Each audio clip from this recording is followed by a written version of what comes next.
అందరికీ నమస్కారం అండి.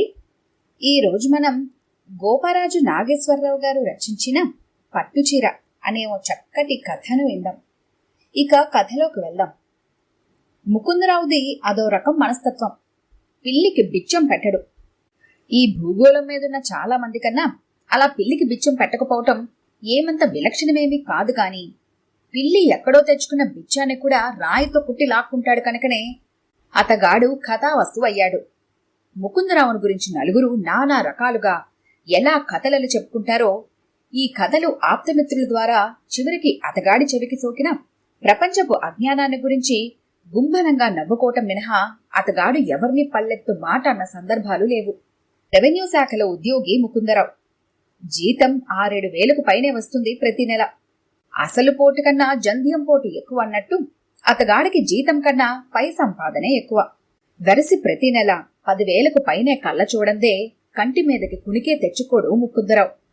బంధువులు స్నేహితులు వేసే అంచనాల ప్రకారం అతగాడి ఆదాయాన్ని పిసినార్తనాన్ని దృష్టిలో ఉంచుకొని కనీసం ఆస్తులు కాక 10 లక్షల రూపాయలకు పైగానే నిలువ చేసి ఉంటాడని, వాళ్లందరూ అతగాడికిచ్చే గౌరవ మర్యాదలు ఆ అంచనాలను బట్టే అవసరానికి మించి ఉంటున్నాయి.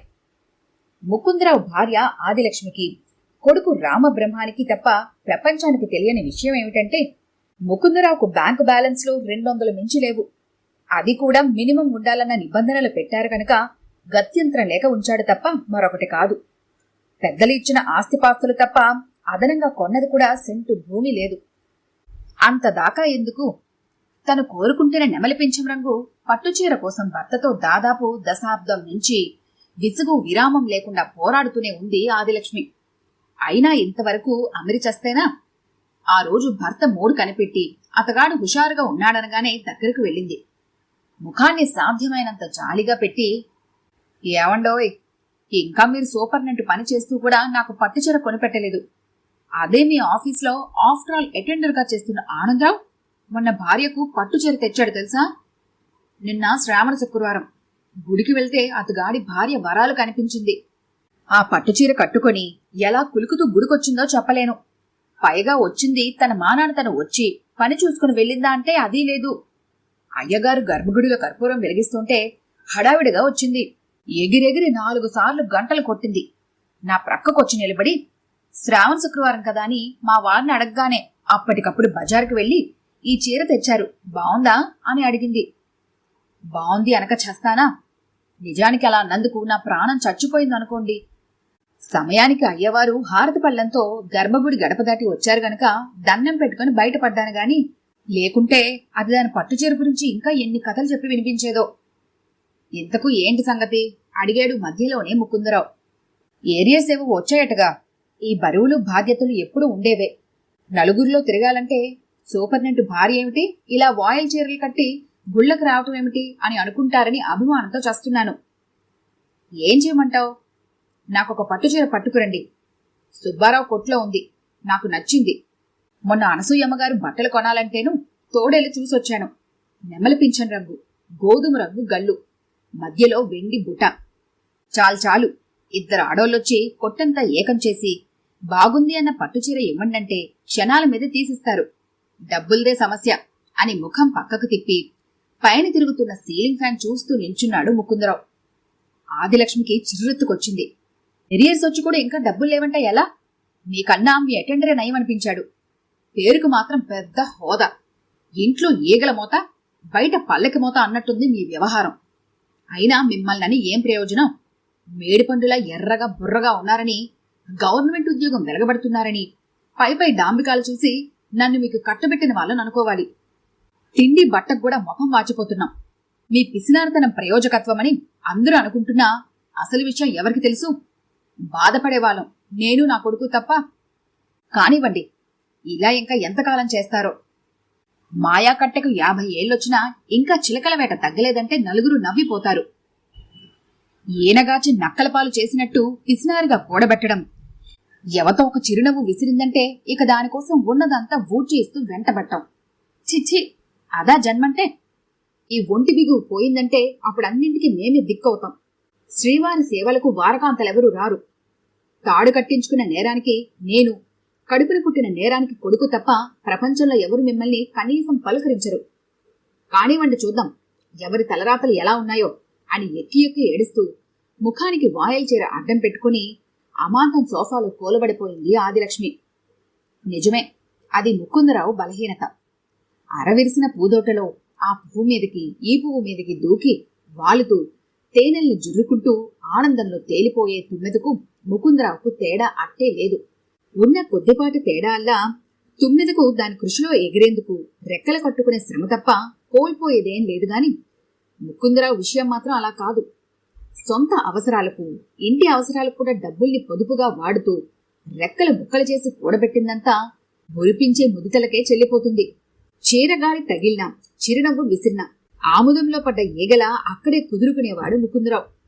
ఉన్నదంతా దోచి ఇచ్చి దోసిళ్లతో ఆనందాలు జుర్రుకోవటం, జోబులు ఖాళీ అయ్యాక జ్వరపడిన గండు పిల్లల నెమ్మదిగా ఇంటికొచ్చి కలోగొంజో తాగటం, కాళ్లు ముడుచుకొని పడుకోవటం, అది అతగాడి వ్యసనం. భార్య అలా తన బలహీనతను బహిరంగా ఎత్తిపొడిచేసరికి అతగాడికి అహం దెబ్బతింది. మీ నాన్న ఇచ్చిన కట్నానికి కంచిపట్టు చీరలు కొనటం, కార్లలో తిప్పటం కుదిరే పని కాదు. అంతగా మోజుపడితే పుట్టింటికి వెళ్లి కావలసిన పట్టు చీరలు కొనిపించుకో. మనసు పడితే నాకు కూడా ఒక జత పట్టు పంచలు పట్టుకురా. కాదనేవాడెవడు? ఇక నా విషయం అంటావా? నేను అమ్మాయిలతో తిరిగేది, సర్వం వాళ్ళకి దోచిపెట్టేది సర్వాబద్ధం అంటూ భార్య ముఖంలోకి సూటుగా చూశాడు ముకుందరావు. ఆదిలక్ష్మి ముఖం మించి వాయిల్ చీరను విసురుగా తీసి భుజం మీద వేసుకుంది. మీ ఆఫీస్ టైపిస్ట్ సుజాతకి నల్లపూసల గొలుసు చేయించలేదు మీరు అని అడిగింది సూది కళ్లతో చూస్తూ. ఆవిడ గూఢచర్య కళా ప్రావీణ్యానికి డంగైపోయాడు ముకుందరావు. అలాంటి సమయాల్లో అధికంగా మాట్లాడి వివరణ ఇచ్చే కన్నా ఒక్క మాటతో విషయాన్ని కొట్టిపారేయటం ఉత్తమం అనుకొని అంతా సర్వాబద్ధం అన్నాడు చెక్కల బోన్లో ముద్దాయిలా. సానికొంపలంటి తిరిగి చీకటి రోగం తెచ్చుకొని క్యాంపునకు వెళ్తున్నానని చెప్పి వెళ్లి గుప్తరోగ నిపుణుల ఆసుపత్రిలో చేరలేదు. అక్కడున్న వారం రోజుల్లో నర్సు నరసమ్మను లైన్ చేసుకుని దాంతో వ్యవహారం నడిపించలేదు. అంతా అబద్ధం. సోకులాడి సావిత్రమ్మకు చీరలు కొనిచ్చి దాని వెంటేసుకుని విహారయాత్రలకి వెళ్లలేదు. అంతా అబద్ధం. సరే, అవన్నీ అబద్ధాలే అనుకుందాం. మన పక్కింటి వసుంధర ఊరు నుంచి వచ్చి పాలల్లో తోడు మజ్జిగ కోసం వచ్చి తోడు కావాలి అంటే ఓ నేనుంటాను అంటూ గిన్నెకు బదులు దాని చేయి పట్టుకోలేదు. అదంతా అబద్ధం అన్నాడుగాని ముకుందరావు మనసు ఆమె పేరు వినగానే ఆవేశం తప్పింది. వసుంధరదే అందం అంటే ఆ కోల ముఖం, అందంగా అమర్చిన చేపిల్లల్లాంటి కళ్ళు, కొనదేరిన ముక్కు, తేనెకు వెన్నెల్ని రంగరించినట్టుండే వంటి రంగు, నాజూకు శరీరం. ఓహో, ఆమె అందాన్ని, ఆమె చుట్టూ వలయంలా అల్లుకున్న కాంతిని, ఆమె మేని సుగంధ పరిమళాన్ని వర్ణించేందుకు తగిన భాష లేదనుకున్నాడు ముకుందరావు. అంతదాకా ఎందుకు? సర్వలోకాల్లోనూ ఉన్న అందగత్తెలందర్నీ దేవవేశ్యలతో సహా ఒక చోటకి చేర్చి కోరుకోమంటే ఎవరు కూడా రంభను కోరుకోరు, వసుంధరను తప్ప. నీకలానే వసుంధర చెప్పిందా? ఆలోచన నుంచి కొంచెం తేరుకొని అడిగాడు ముకుందరావు. ఆదిలక్ష్మి ఖస్సున లేచింది. అదురుతున్న ముక్కును చేత్తో చీది, అది మాత్రం ఎందుకు చెప్తుంది? దానికి కూడా అది సరదాగానే తోచిందేమో. స్నానాల గది రేకు తలుపు మేంచి అంతా గమనించి చీర కూడా సరిగా చుట్టుకోకుండానే వచ్చాను. గిన్నెలో కొంచెం మజ్జిగ పోసిస్తే వెళ్తూ కూడా అదెంతగా మైమర్చిపోతూ ఆనందంగా నవ్వుకుందో. సమయానికి నేను వచ్చాను గనక సరిపోయింది, కాని క్షణం ఆలస్యమైతే ఇంటి ప్రక్కనే పెట్టేవాళ్ళు ఇంకో కుంపటి అంది ఆదిలక్ష్మి. భార్య అమాయకత్వానికి లోలోపలే సంతోషించాడు ముకుందరావు. కొద్దిపాటి జ్ఞానం ఉన్నా ఏ భార్య తన భర్తతో మరో ఆడదాని విషయం అలా చెప్పి కొంప మీదకి తెచ్చుకోదు. వసుంధర మైమర్చిపోయింది, ఆనందంగా నవ్వుకుంది. నిజమే, మరో భార్య అయితే ఆ నిజాన్ని చెప్పకుండా మీరేవో వెధవేషాలు వేశారట, ఇంకోసారి అలా చేస్తే మొగుడికి చెప్పి మక్కలెరిగి తన్నిస్తానంది అని చెప్పాలి కదా. కళ్ళు ఇంతలేసి చేసుకుంటూ, అయితే వసుంధరకు కోపం రాలేదంటావు అన్నాడు ముకుందరావు భార్య వైపు చూస్తూ. ఆమె భర్తను నకసక పర్యంతం తీక్షణగా చూసింది. దానికి కోపమే వచ్చిందో సంతోషమే వచ్చిందో వెళ్లి దాన్ని అడగండి. మొగుడి ఎదురుగా అడిగితే మరీ మంచిది. మీరు మంచాన పడితే ఎవరితోచ్చి మీకు చాకరీ చేస్తుందో ఎప్పుడో వచ్చే వృద్ధాప్యంలో కాకుండా ఇప్పుడే తెలుస్తుంది. అలాగైనా బుద్ధి తెచ్చుకుని కుదురుగా ఉంటారేమో అంటూ మూతి విరిచి లోపలికి వెళ్లిపోయింది ఆదిలక్ష్మి. సరిగ్గా అప్పుడే అబ్బాయి రామబ్రహ్మం ముస్తాబాయ్ వచ్చాడు. నానా, నాకు 25 రూపాయలు కావాలి అన్నాడు చెప్పుల్లో కాలు దూరుస్తూ. ఎందుకట? హోటల్కి వెళ్ళి టిఫిన్ చేయాలి. ఇంట్లో మీ అమ్మేం చేయలేదా? చేసింది. మరి? బొంబాయి రవ్వ ఉప్మా చేసింది. అది వాల్ పోస్టర్లో అంటించడానికి బాగుంటుంది కానీ తినడానికి బాగుండదు. చూడు నాయనా బ్రహ్మం, ఈ సృష్టిలో ఉన్న ఏ అందాన్ని గాని తినే పదార్థాన్ని గాని చులకనగా చూడకూడదు. అన్నింటినీ ఆరాధించాలి, అనుభవించాలి. అప్పుడే జన్మ సార్థక్యం అయ్యేది. వాటిలో కొన్ని మంచివి, కొన్ని చెడ్డవి అన్న భావనే రాకూడదు.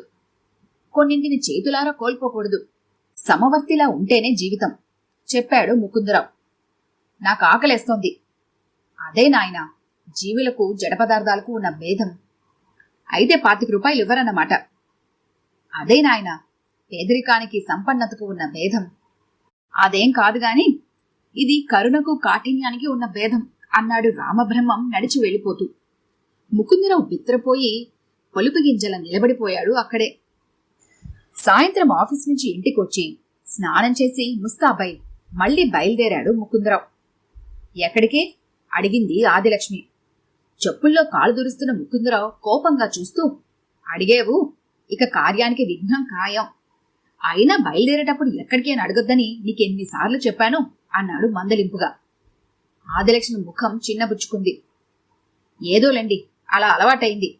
అయినా ఎక్కడికి అడిగినంత మాత్రాన పనులు విఘ్నాలు జరిగేది ఖాయమే అయితే ఎలక్షన్లో నామినేషన్ అయిపోతున్నప్పుడు ప్రత్యర్థులలా అడగకుండా ఉంటారా? అదొట్టి సెంటిమెంటే గాని నిజం కాదు. అయినా మీరేం రాజకార్యాలకు వెళ్తున్నారని విఘ్నం కలిగితే నష్టపోయేందుకు? అంతగా టైపిస్ట్ కనిపించకపోతే నర్సు నర్సమ్మ, అది అందుబాటులో లేకపోతే సావిత్రమ్మ, ఆవిడ కాదంటే మరో అంకాళమ్మ. ఇంతమందిని తప్పించుకొని విఘ్నం మాత్రం ఏం చేయగలదు అని దీర్ఘం తీసింది. ముకుందరావు ఆమె వైపు గుర్రుగా చూశాడు. మౌనంగా వెళ్లిపోయాడు. గడప దాటకముందే అడిగింది ఆదిలక్ష్మి. అయితే నాకు పట్టుచీర ప్రాప్తం లేనట్టేనా? అంత డబ్బు పెట్టి ఇప్పుడు నీకు పట్టుచీర కొనే అవకాశం నాకు లేదు అని ఖచ్చితంగా చెప్పి బయటికి వెళ్లిపోయాడు ముకుందరావు. తాను తలచిందే దైవమో తలిచినట్టు సరిగ్గా వసుంధర ఇంటి దగ్గరికి వెళ్లగానే అప్పుడే ఇంటికి తాళం పెట్టి వీధిలోకి వచ్చింది వసుంధర. ముకుందరావును చూసి అందంగా నవ్వింది. ఏమిటి, ఎక్కడికో బయలుదేరినట్టున్నావు? అడిగాడు ముకుందరావు. మీరు? బజారుకే. అయితే ఇద్దరం కలిసే వెళ్ళొచ్చు అని కొంటెగా అతడి వైపు చూసింది వసుంధర. ముకుందరావు ఆనందంతో తబ్బిబ్బవుతూ, అంతకన్నా అదృష్టమా, పద అన్నాడు గాల్లో తేలిపోతూ. ఇద్దరూ కలిసి ప్రక్కపక్కనే నడుస్తున్నారు. మధ్య మధ్యలో ఆమె శరీరాన్ని అతడి కంటిస్తూ గుండెలో కోరికల కొలమిని అంటిస్తోంది. గలగలా నవ్వుతోంది. చేపల్లాంటి కళ్ళను విచిత్రంగా తిప్పుతూ తియ్యని కబుర్లు చెబుతోంది. నువ్వంటే నాకు చాలా ఇష్టం వసుంధర అన్నాడు ముకుందరావు దారిలో. గోముగా అంది వసుంధర. కోరికనలా మనసులోనే దాచుకొని చాలా కాలం వృధా చేశారు. అతడి ఆనందానికి అవధులు లేకుండా పోయాయి. మనిద్దరం అలా పార్కుకు వెళ్దామా? అడిగాడు. పార్కు వద్దు, పాడు వద్దు గాని సుబ్బారావు బట్టల కొట్టుకు వెళ్దాం. ఎందుకు? ఆ మధ్య మీ ఆవిడ అనసూయమ్మగారు ఆ కొట్టుకు వెళ్లారట. అక్కడ నెమలి పింఛం రంగు పట్టుచీర చూశారట. చాలా బాగుందని చెప్పారు. అలాంటి రంగు చీరంటే నాకు చాలా ఇష్టం. మా వారికి చెప్పాను గాని ఆయన పట్టించుకుంటేనా? అందుకే తెంపు చేసి బయలుదేరాను. నా దగ్గర 200 అంతవరకు ఇచ్చి మిగిలింది తర్వాత ఇస్తానని సుబ్బారావుని బెతమాలైనా చీర తెచ్చుకోవాలి అన్నది వసుంధర. ముకుందరావు ఆమె వైపు అదోలా చూశాడు. పిచ్చిదానా, నువ్వు చందమామ కావాలన్నా రాకెట్లో వెళ్లి తెస్తాను. అలాంటిది నీకు పట్టుచీర కొనిపెట్టనా? ఆ భాగ్యానికి నువ్వు సుబ్బారావును బతిమాలటం ఎందుకు అన్నాడు ఛాతి ఉబ్బిస్తూ. ఇద్దరూ సరదాగా కబుర్లు చెప్పుకుంటూ సుబ్బారావు బట్టల కొట్టుకు వెళ్లారు. ఆమె కోరుకున్న చీర షాపులో అలానే ఉంది. కనీసం బేరం కూడా చేయకుండా షాపు వాళ్ళు అడిగినంత ధర చెల్లించి పట్టుచీర పార్సెల్ వసుంధరకు ఇస్తూ కొంటిగా చూశాడు ఆమె వైపు ముకుందరావు. ఆ రోజు శ్రావణ శుక్రవారం. పొద్దున్నే తలారా స్నానం చేసి పట్టుచీర కట్టుకుని నొసటన రూపాయంతో బొట్టు పెట్టుకుని పూల సజ్జ చేత పట్టుకుని గుడికి బయలుదేరింది ఆదిలక్ష్మి. వరండాలో వాలుకుర్చీలో పడుకొని దినపత్రిక చదువుతున్నాడు ముకుందరావు. పట్టుచీర ఎలా ఉందండి అన్న భార్య మాటలకు తలెత్తి చూసి కొయ్యబారిపోయాడు. అతను ఎంతో ప్రేమగా నిన్న వసుంధరకు కొనిపెట్టిన నెమలిపించం రంగు చీర కట్టుకుని కనిపించింది ఆదిలక్ష్మి. సరిగ్గా అప్పుడే తను ముస్తాబై వచ్చింది వసుంధర.